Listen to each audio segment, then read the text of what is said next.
ہم اعتقاد رکھتے ہیں کہ حضرت مولا علی رضی اللہ تعالیٰ عنہ ہمیشہ سے مسلمان تھے۔ اسلام قبول کرنے والا جملہ بھی صحیح ہے اور ہمیشہ سے مسلمان ہونے والا نظریہ بھی صحیح ہے۔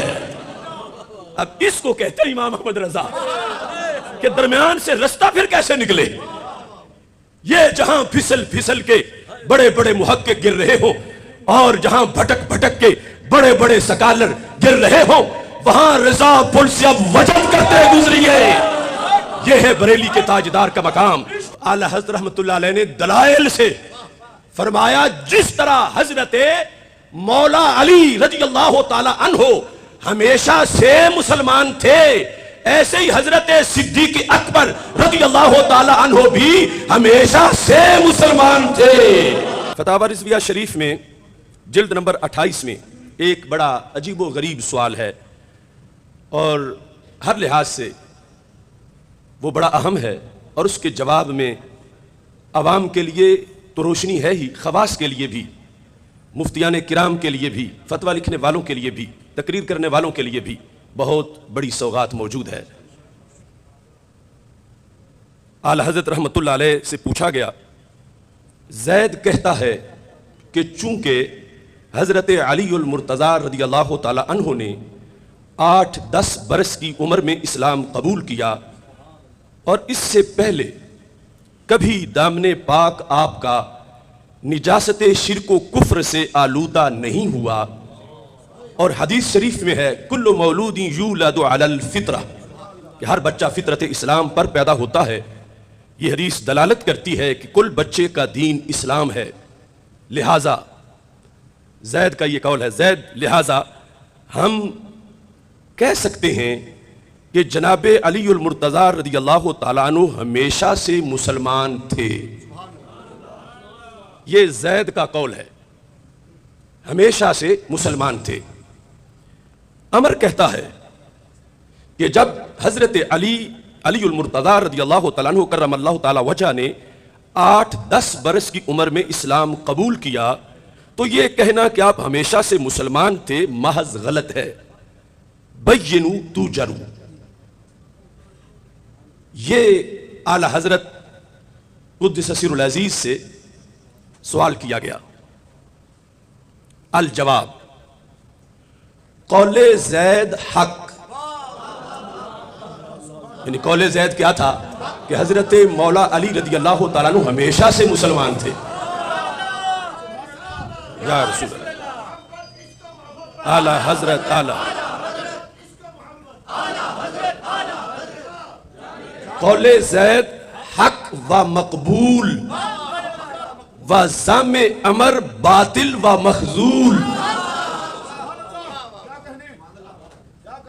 اور فرمایا کہ میں نے اس پر ایک پوری کتاب لکھی ہے، المکانۃ الحیدریہ عن وسمۃ عہد الجاہلیہ، کہ حیدری مقام و مرتبہ کا عہد جاہلیت کے عیب سے پاک ہونا، اس پر میں نے پوری کتاب لکھی ہے، اور وہ رسالہ فتاوی رضویہ شریف کی اسی جلد میں وہ چھپا ہوا ہے، 28ویں جلد کے اندر۔ اب یہاں پر جو زید کا قول ہے اس کے دلائل پر اعلیٰ حضرت رحمت اللہ علیہ نے مکمل تصنیف فرمائی، اور عمر کا قول جو ہے